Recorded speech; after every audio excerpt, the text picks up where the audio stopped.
আদালতে শুনানির পরে দুইটা মামলায় মাননীয় আদালত আমাদেরকে অব্যাহতি দিয়ে দিয়েছে। আজকে ন্যায় বিচার প্রতিষ্ঠিত হয়েছে।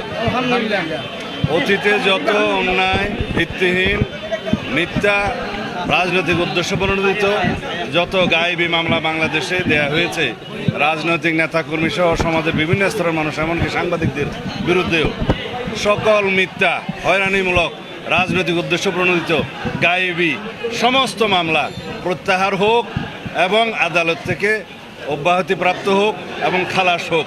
এই তিন প্রক্রিয়ায় বাংলাদেশের মানুষ মুক্তি পাবে ইনশাআল্লাহ।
নিচে